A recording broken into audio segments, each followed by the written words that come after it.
അസ്വസ്ഥതകളും ഉണ്ടാക്കുന്നു, ചിലപ്പോൾ മരണത്തിന് വരെ കാരണമായേക്കാം.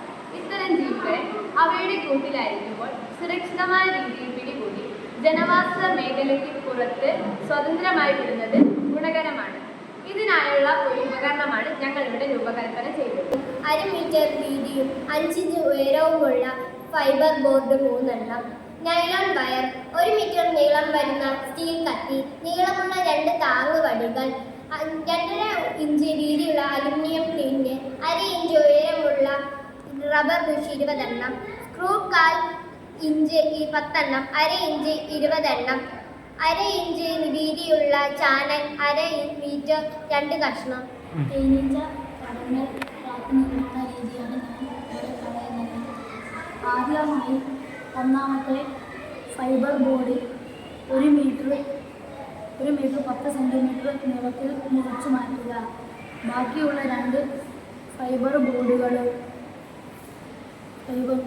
നടുഭാഗത്തായി 1 മീറ്റർ 40 സെൻറ്റിമീറ്റർ വീതി മുറിച്ച് മാറ്റുക.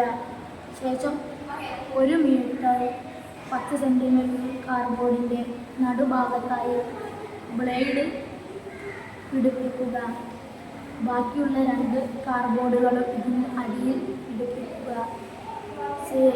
ഇതിൻ്റെ സൈഡ് ഭാഗത്തായി 2 ചാനലുകൾ 20 സെൻറ്റിമീറ്റർ നീളത്തിൽ ഉറപ്പിക്കുക. ശേഷം ഇതിൻ്റെ 2 ഭാഗത്തുമായി സൈഡ് ഭാഗത്തുമായി 4 സെൻറ്റിമീറ്റർ നീളത്തിൽ 2 ദ്വാരമിടുക. ശേഷം അതിലൂടെ നൈലോൺ വയർ കടത്തിയിടുക.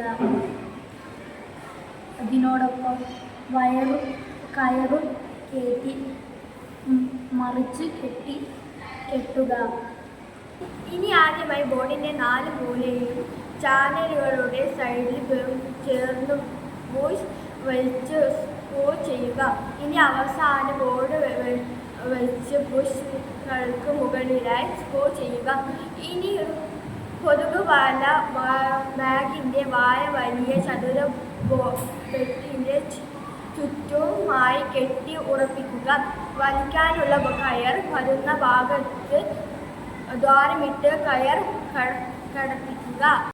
സാമൂഹിക പ്രയോജനം. തേനീച്ച കടന്നൽ ആക്രമണം കൊണ്ട് മനുഷ്യർക്കുണ്ടാകുന്ന ബുദ്ധിമുട്ടുകളും മരണവും തേനീച്ചയുടെ വർഗത്തെ നശിപ്പിക്കാതെ തന്നെ പരിഹരിക്കാൻ സാധിക്കുന്നു.